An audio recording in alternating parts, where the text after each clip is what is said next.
Okay, right. Now, this video I nak bagi tahu rahsia. How you want to know whether you are dating a very toxic guy. This is very beginning. I nak you all jadi smart woman. Yeah. Okay. Now, dating a very toxic guy. Kadang-kadang I cakap terus terang dengan you sebab tu I bagi tahu pesan awal-awal. Jangan kahwin awal. Baru kenal 2 minggu dah nak kahwin. Huh? Because you need to know whether this guy is okay or not. You need to know from the very beginning. Huh? Because okay, now how you want to find out whether this guy is toxic or not? This actually kan benda ni you can only find out after like 2 months after the honeymoon period is over. Huh? Around 2 months to 3 months, you can see already. You can see already the pattern. Huh? I'm gonna break it to you. This is something rahsia yang memang ramai orang tak tahu. When you are dating a very toxic guy, I give you 3. Hanya 3 sahaja. This is dating phase. Huh? I'm not talking about marriage. I'm not talking about relationship yang serious yang dah bertahun-tahun. Huh? This is only on dating phase where you trying to get to know and you want to know whether this guy is toxic or not. Yeah? Okay, number 1.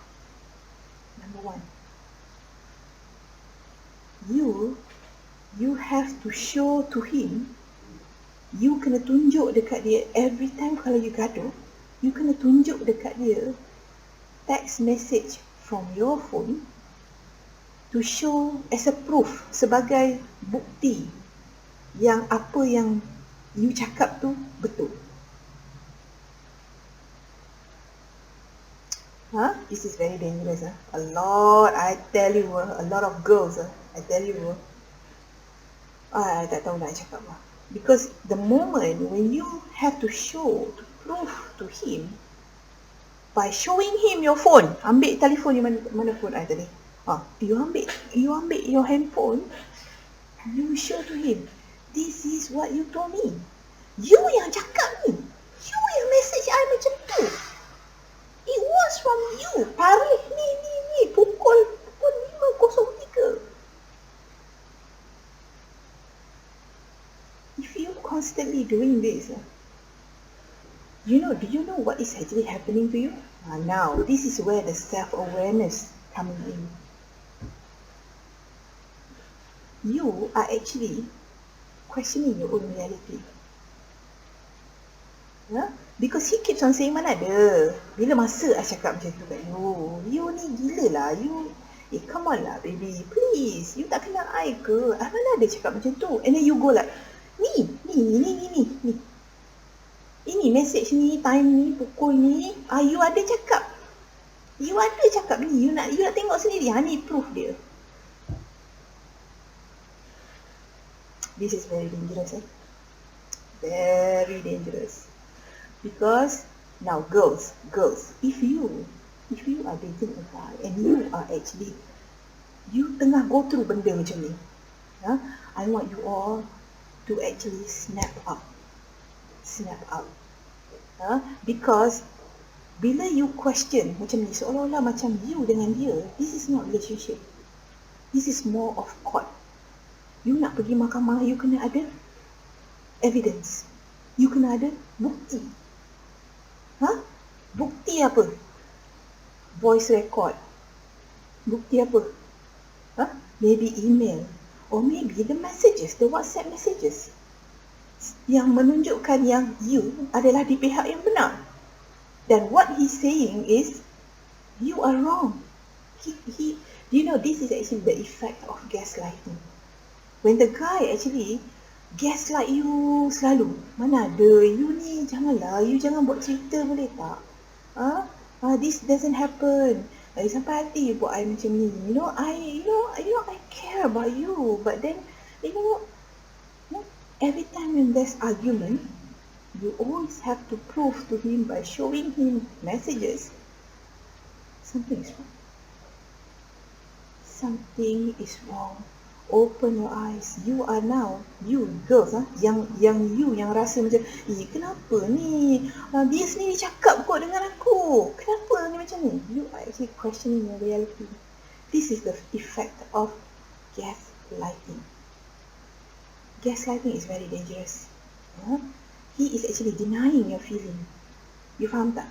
Macam you kata, you katakan, I nak bagi contoh macam mana gaslight. Katakan you tegur dia, something very simple. You are saying like, you asyik keluar hiking dengan kawan you je. You tak pernah pun bawa I. Sesekali bawa lah I. And then benda tu happens in messages dalam WhatsApp. Masa tu entah dia tengah dekat puncak gunung mana, you tak tahu dia pergi dengan kawan siapa, you don't even know his friends. And then he will say like, okay, nanti I bawa you minggu depan, I bawa you, okay? I akan beritahu kat kawan I.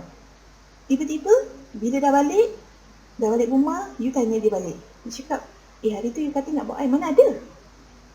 You ni crazy lah. You tahu kan aktiviti I tu semuanya dengan lelaki ya, mana ada?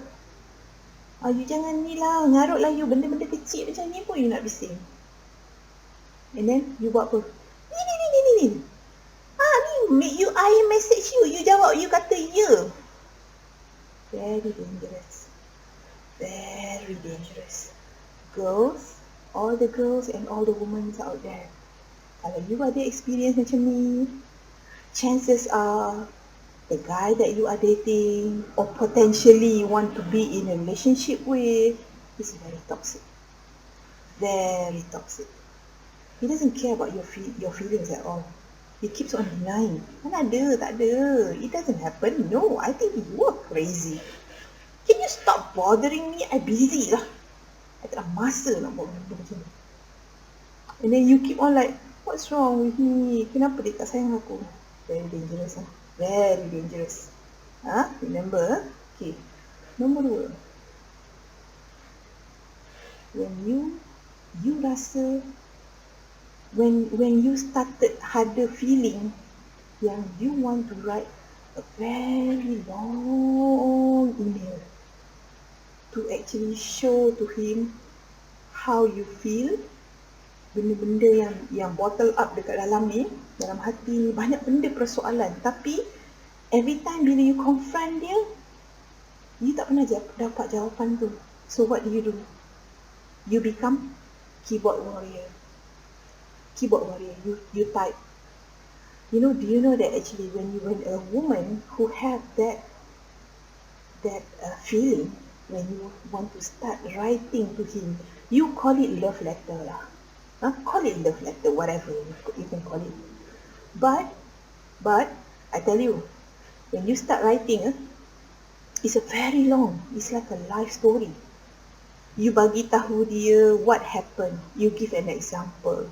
You give time, pukul berapa, tarikh berapa, very specific, one by one you give an example, you tell him how you feel. Blah blah blah. It's a very long email. Seolah-olah macam one thing is embarrassing. I tell you truthfully, because when you put your feelings in a piece of paper, well, email is also a piece of paper lah kan, and you want him to know how you feel, meaning what? Maknanya apa? You cannot talk to him anymore. You dah tak boleh nak bercommunicate dah dengan dia. Every time you tanya something, bila you say something, he becomes defensive. He discard you. Tengok jam. Alah serabut lah, I nak tidur malam ni, penat lah. Can you please, every time when you try to say something, ada je benda. Alah, you ni mengarut lah. You nak jadi macam mak you ke? You want to be like your mother? Your mother is a crazy woman. Don't you want to be your mother, is it? You dah tak boleh nak bercakap dengan dia. So, bila tak boleh nak bercakap dengan dia, what do? You actually try to get him to understand through what? Through email. Ataupun maybe WhatsApp yang panjang-panjang ni, I call that kind of WhatsApp email. Seolah-olah macam you meluahkan perasaan you, because you cannot talk to him anymore, and you don't know what is happening. Dangerous. Girls, I tell you, babe, hello ladies, women out there. Healthy relationship You don't have to go through all this bullshit. Healthy relationship is a two-way thing. You faham? It's always a two-way thing. When you feel something, he will come and try to understand why you feeling that way. Huh?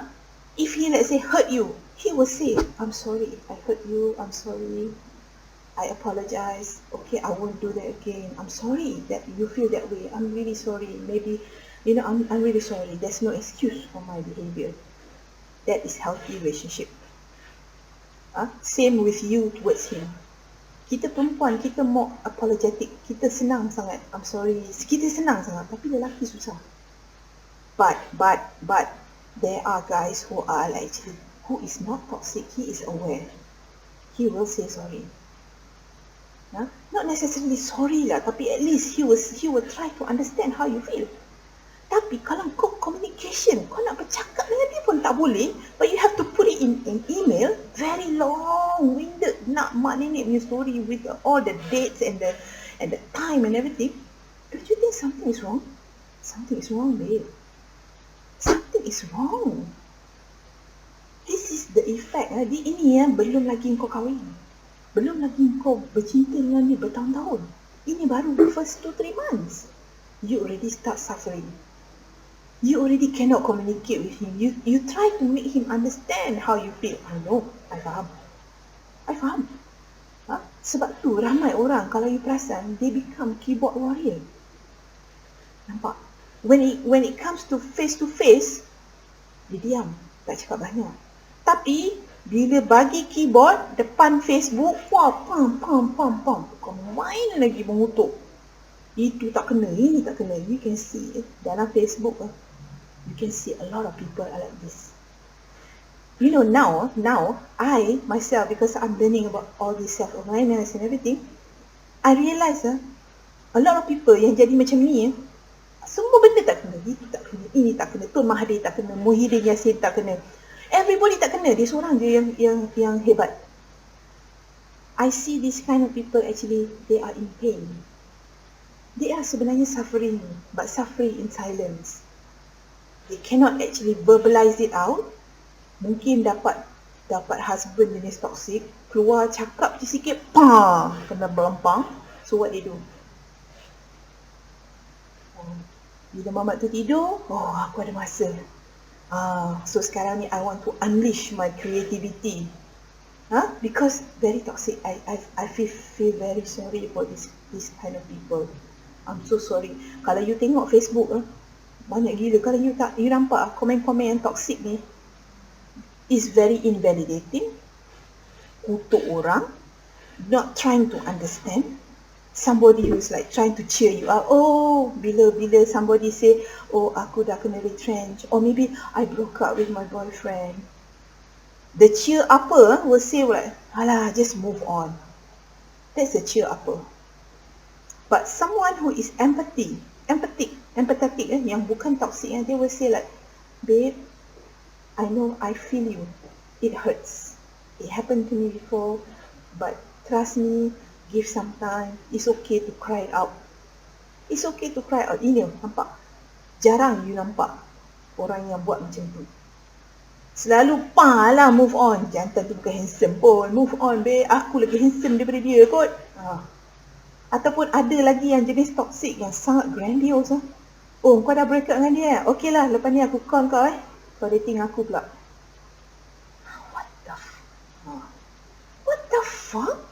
You can actually see dalam social media. Okay, now number 3. Ni tadi nombor 2. When you write very long email, you cannot verbalize it out. Something is blocking you from actually communicating with him. That is dangerous. Number 3, the last one. You ada tergerak dalam hati you nak record. So sekarang punya social media, everybody punya handphone semua ada video ataupun voice recorder, whatever. You do have the temptation, you nak record apa yang dia buat. Katakan masa tu dia tengah mengarut, you tekan record, you nak record. Sometimes you don't even actually, orang kata macam your intention is actually to hurt him or whatever by recording. Kadang-kadang you just want to replay balik. Apa mistake you? You know, that kind of stuff. Ada. Kadang-kadang you do have that. But there are people who actually lah, kalau dah tak tahan, by the way, I have done this before. My previous job, ingat tak yang I kena retrench tu? I did tell you guys about yang I kena retrench tu. I did record. Because you know why? I dah tak tahan. And I know that they are going to retrench me. They are going to cut me off. Tapi yang I tak sangka tu, they cut me off without conversation. So what I did? Aku record, babe. Voice recorder aku lepas tu aku letak kat tepi handphone. Because you know why? I have the thinking that maybe I want to go to HR, nak report of how abusive is that stupid boss is to me. He was shouting. Dia memang sikit-sikit mengamuk. Ini very toxic person. Very hypersensitive. Kalau you in your relationship, you baru kenal dia 2-3 bulan, you dah ada temptation, you nak record conversation ataupun nak ambil video yang dia ni balik barang ke apa ke, mengaruk ke, ataupun maybe he beat you up or whatever, most likely that guy is a very toxic person. Sangat simple. Now you bila you tengok video I, aku ada perasaan macam tu. I tell you seriously, sebelum you get really attached, sebelum you betul-betul jatuh cinta, jatuh tergolek dok, dah tak boleh nak bangun, I suggest you better walk away. Break it off, walk away. Kalau you tak boleh break it off, ghost him. It needs a lot of strength in you. But I know, you girls, I tell you, you all semua nampak, kita perempuan nampak macam lembik. Nampak macam, lembik, tu tak ni, we need protection and everything. But I know somewhere inside, you are stronger than you look. You trust me. Walk away. That's the only medicine. Kalau you lama-lama, you imagine you kahwin dengan dia, macam mana? Kau akan hilang identiti kau. You are going to lose everything. Your dignity. You even lose your sanity.